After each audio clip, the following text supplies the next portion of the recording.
Curious George says thank you. This is George. He was a good little monkey and always very curious. Today George received a surprise in the mail. It looks like you got a card, George, said the man with the yellow hat. It was a thank you card from George's neighbor Betsy. The card made George smile. It also made him curious. Who could he give a thank you card to? George thought and thought.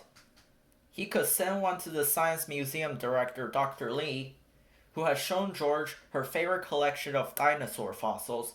Of course, there was also the librarian who helped him pick out books. The store clerk at the market always saved the best bananas for him, and his friend Bill let George fly his kite in the park.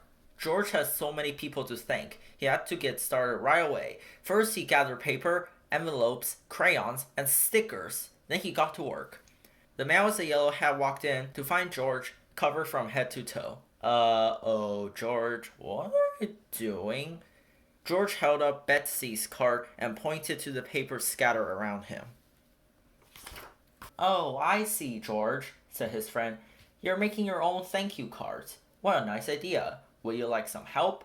The man wrote while George decorated. George was having so much fun that they even made a stack of extra cards. We can hand deliver these tomorrow. Everyone will be happy to see you, George. Their first stop was the Science Museum. George, it's so good to see you, said Dr. Lee. What a lovely card. I'm going to hang it in my office right now. Next they stopped at the library. What a great card, the librarian said. I'm going to set it here on my desk where everyone can see it. We have some new books in the children's section that you might like, if you have time. George looked at his friend. All right, the man said. I will go get a book for myself. George noticed the mail carrier leaving the library. She was the one who had brought George his thank you card in the first place.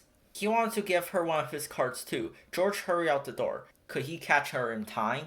George jumped up and down on the steps, waving a card, but a group of children was just getting off a bus. They were coming to the library for story hour.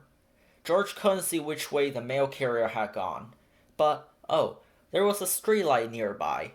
George was curious. Maybe if he climbed it, he could see where the mail carrier was going. George started to climb the streetlight as fast as only a monkey can, but when he was halfway up the pole, his back slipped off. In an instant, all of George's thank you cards went whirling through the air. Oh no! How would George deliver his cards now? George slid down the pole and grabbed at the cards swirling around him. A boy looked up. Hey, it's snowing mail, a little girl said. Don't worry, little monkey. We'll help you pick up your cards. The children gathered up the cards. George was very grateful for their help. He was also grateful that he had brought extra cards. He decided to give them to all of the children. These cards are so nice, said the teacher. The man with the yellow hat came hurrying down the steps. George, I didn't see you leave. It looks like you had quite an adventure out here. The man thanked the teacher and his students for helping George. Let's finish delivering those thank you cards, said the man. George and his friend stopped by the market and the park and then headed home. George felt a little sad that he hadn't caught up to the mail carrier. But wait, who was at George's house? George proudly gave her a thank you card. Wow, George, said the mail carrier. I'm usually the one delivering the cards. This sure is a treat. George waved goodbye, and he and the man went into their house. But George had one more very special thank you card to deliver. He had saved the best for last.